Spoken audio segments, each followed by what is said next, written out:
Kerua saya rasani bagus ben sambian kapi wajib masuk surga. Saya rasani coba guru wajib masuk neraka. Kan berarti bentar tetangga bisa ngataraki ke surga, bisa ngataraki ke neraka. Ngitek.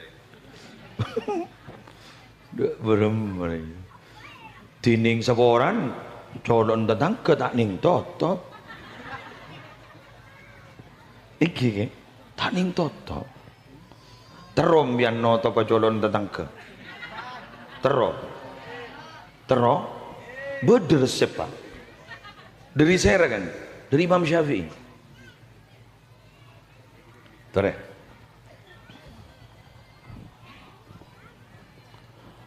debun Imam Syafi'i mun ai pambian coba na sampian nikah banyak ampun padong iman gak diman ben sampian gak ditok terono topah kecuba na sambian gento ketipun apa carana dabun Imam Syafi'i fatasattar bisakha totopin kalaban cara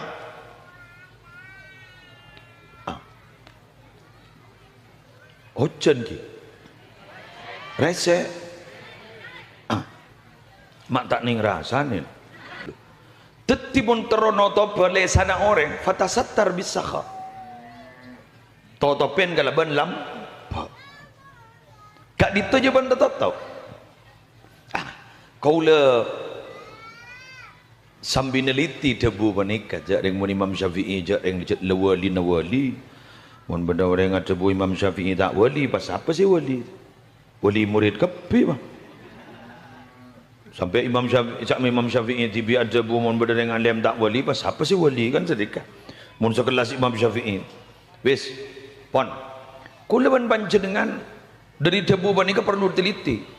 dan ternyata dan gula setelah masuk di kantong-kantong masyarakat benar itu adanya tareh beda orang ahli ibadah kengcorek terlebat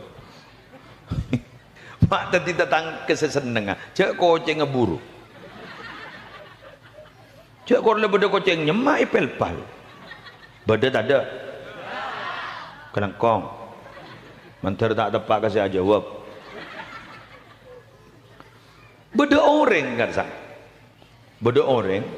selampok keng mana bentah guru tak pati tahu keperasaan orang guru begnyengit keng lampok orang nak nyemak kepi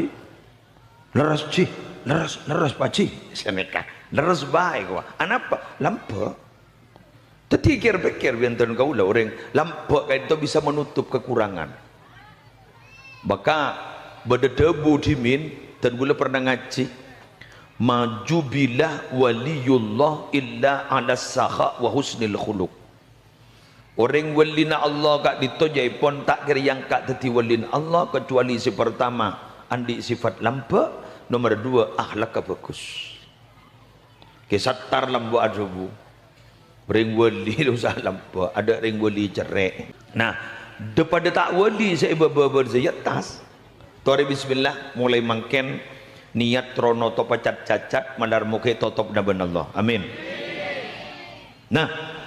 pada Rabu sebetan gula boleh yakin bila ampun paham ketika dintok jangankan sampai di akhirat di dunia pembahasan tentang kita itu memang sudah rame setelah kita meninggal dunia oleh karena itu kita perlu berhati-hati dalam bersikap